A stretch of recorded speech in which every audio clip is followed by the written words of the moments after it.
the central figure in Christianity is clearly Jesus. But it's important to note that he does not establish the religion all by himself. In fact, at the time of his crucifixion and, according to Christian beliefs, resurrection and ascension, the number of followers he has numbers in the low hundreds. And the actual work of spreading and creating the church falls on his disciples, in particular, the ones that are referred to as apostles. When we looked at the Gospels, which were the life and teachings of Jesus Christ, the first 4 books of the New Testament, Matthew, Mark, Luke, and John, we talk about the 12 disciples, those primary followers of Jesus. They're often referred to as the 12 apostles as well, because according to Christian beliefs, between the resurrection and the ascension of Jesus, he tells the apostles, look, go spread the word. Apostle comes from Greek for the one who spreads the word. These were the first Christian missionaries. Now, first amongst these apostles is often considered Peter. And this is Peter right over here. He is mentioned in the Gospels. He is beside Jesus at the time of the Transfiguration. Amongst Roman Catholics, he is viewed as the first pope, and he is really the head of the church of the Christian followers, and they're not even called Christians at this point, in Jerusalem, right over here. But we're going to talk about another significant apostle as well in this video, and that is Paul. And as we'll see, Paul is not mentioned in the first 4 books of the Bible. He wasn't a contemporary of Jesus, or at least he didn't know Jesus during his life. He did live at the same time, and you could see it on this timeline where Jesus is born slightly before the Common Era. I start at year 1 because there isn't a year 0. And you can see that Peter is born, historians believe, around 1 AD, and Paul would have been born shortly after that. And what's interesting about Paul is Paul starts his life as a very conservative Pharisee. He starts his life persecuting Christian people, and then he has a fairly dramatic switch. And you'll often hear Paul, or you might also hear the name Saul or Paul of Tarsus. These are all referring to the same person. Tarsus is right over here in modern-day southern Turkey. And Paul, as I mentioned, he grows up in a conservative Jewish family, but he also has Roman citizenship. That's why he has this Roman name, Paul, and he has his Hebrew name, Saul. And he's educated in Jerusalem. And he doesn't enter into the story until we get to the 5th book of the New Testament, the Acts of the Apostles. And the Acts of the Apostles talks a lot about Peter, how he spreads the church, how he is persecuted, how he performs various miracles. But it also is where we get introduced to Paul. And when we first see him, as I mentioned, he is persecuting Christians.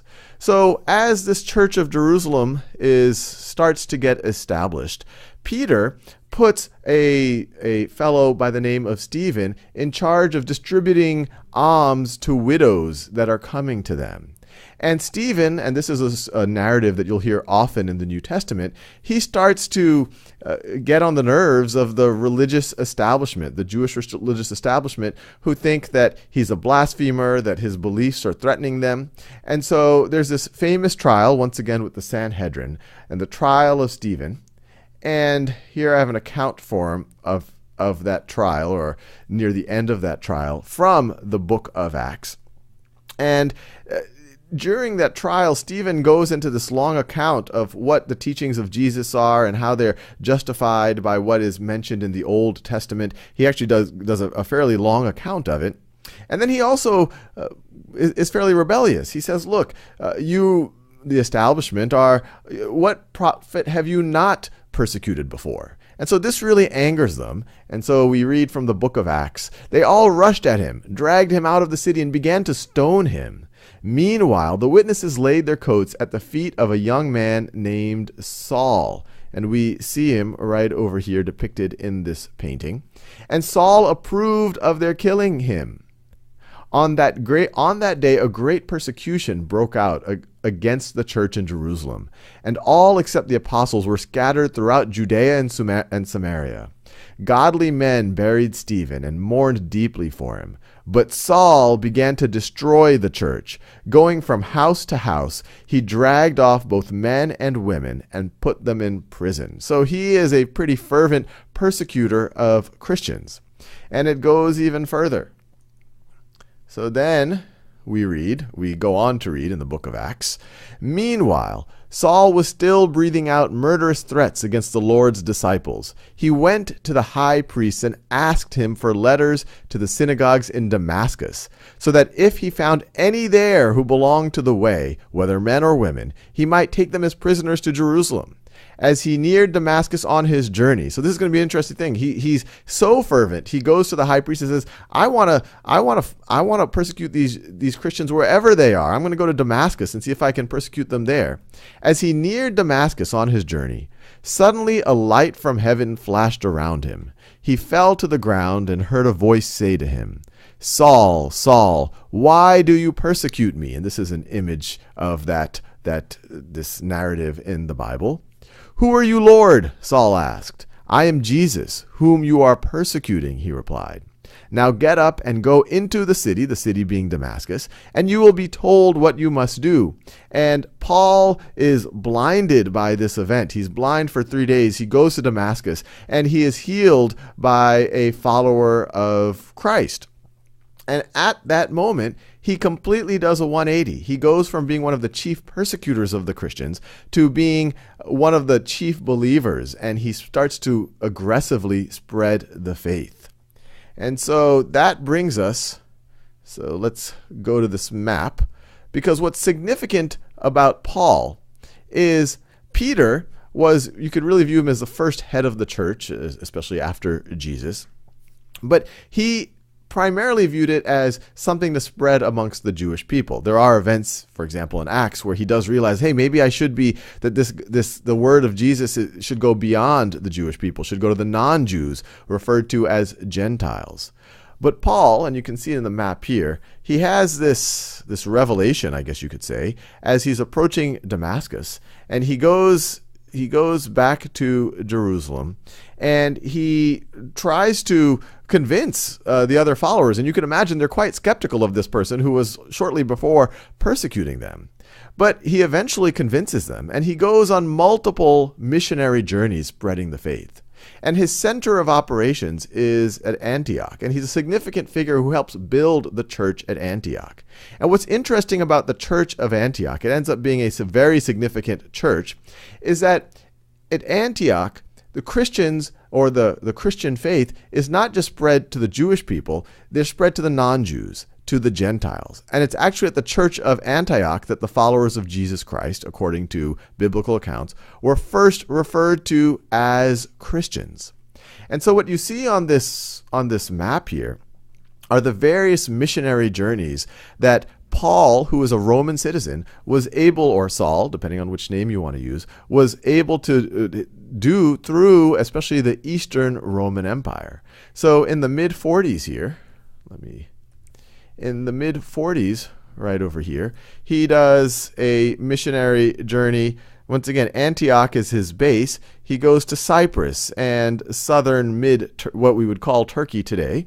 And in the early 50s, he goes on this fairly long journey through modern-day Turkey, through Macedonia, through Greece. And as he's doing this, he's spreading the word of Jesus Christ. He's starting to help establish churches in these significant places: Philippi, Thessalonica, Corinth, all of these various places. You see his third journey here, very similar in path in yellow to the second journey. He does that in the late 50s CE. And once again, he's constantly establishing these churches. And the important thing to realize about Paul, it's a controversy. To what degree should the teachings of Jesus be spread to the Gentiles, to the non-Jewish people? There are these famous debates. And Paul's view is, no, we should not force the Gentiles to do everything that the Jews have to do, the circumcision, the Jewish dietary laws. And you can imagine this doubly angers the church leaders. Not only is he spreading the word of Jesus that it has annoyed them to no end, but he also wants to spread it to the Gentiles, but he doesn't think that the Gentiles need to perform all of the things that the Jewish leaders believe are dictated by the laws of Moses, by the Jewish faith. And circumcision is actually a major debate. Circumcision, the dietary habits, etc., etc. So eventually he goes back to Jerusalem to face this leadership. And now this is in the early 60s. And they, once again, they put him on trial. As a Jewish citizen, he says, hey, I have a right to see the emperor. So then he is taken to Rome. And along the way, they get caught in a storm. But eventually he makes his way to Rome, where he is held prisoner. And it is believed that both Peter and Paul were killed by Nero. We talk in previous videos, the fire in 64 CE in Rome that destroys a large chunk of the city. Some people think Nero actually set the fire to clear some land so that he could build his palace. But he famously blames the fire on Christians. And there's a large purge of Christians that occur after that. And a lot of accounts say that Peter was crucified by Nero. He requests, according to these accounts, to be crucified upside down because he doesn't deserve to get the same crucifixion as Jesus. And Paul, some accounts say that he was beheaded. Once again, they're dying in these Christian purges that Nero is performing. And so you can see it right over here if those accounts are true. Now, what's really interesting, I already talked about Paul being this missionary to the Gentiles. He is the one, especially at the Church of Antioch, where Christianity starts to really separate from Judaism, starts to become a faith in its own right. And that was even further accelerated in a few years after their death, or it might have been roughly coincident with their death, depending on when their deaths were. From 66 to 70, you have the Jewish rebellion, sometimes called the First Roman Jewish War. And it ends with the Roman Empire destroying the temple at Jerusalem, the center of the Jewish faith, the second temple of Jerusalem, the one that was rebuilt partially by Cyrus the Great. And so this causes the Jewish people to have to leave, and they no longer have this center of their people. And you have the Jewish diaspora that gets spread throughout the Roman Empire and other empires like the Parthians in Persia. And there's a famous battle in 73 of Masada, this mountain fortress, where the Romans essentially, well, it's a mass suicide, but it's this bloody extermination of the Jewish people in and around Jerusalem. So they are spread. And that's obviously a significant series of events for the Jewish people, but it's also significant for Christianity because Jerusalem was a center of the Christian faith. And now the Christian followers are going to be spread around, and many of these other places that Paul spread the gospel become centers of Christianity. Now, to emphasize the importance of Paul to Christianity, this is a listing of the books of the Bible. Jesus, his life and teachings is primarily coming from the Gospels right here. Most of what I've told you in this video, this is excerpts from the 5th book of the New Testament, Acts of the Apostles. And then most modern orderings of the Bible, the next several or many books are called epistles or letters, and they're primarily the epistles of Paul, letters that he wrote to his followers in different places. And so you can see most of these names, these are cities that you see where Paul was a missionary. Corinthians, Corinth is right here. These are letters that Paul is sending to the church there. Galatians, you see Galatia right over here in central modern-day Turkey. Ephesians in Ephesus. Philippians in Philippi right over here. Colossians in Colossae. Thessalonians in Thessalonica right over here. And this is a major chunk of the Bible that is either written by Paul or some people think it was written by Paul or is ascribed to Paul. And what I have here in this deeper orange, these are the books that historians think were actually written by Paul. This lighter orange, there's some debate. And the yellow ones are the ones where people think it probably wasn't written by Paul. But as you can imagine, this is a significant chunk of the New Testament that was actually written or ascribed to Paul. And he was really the significant missionary that created the Christian faith beyond the Jewish people.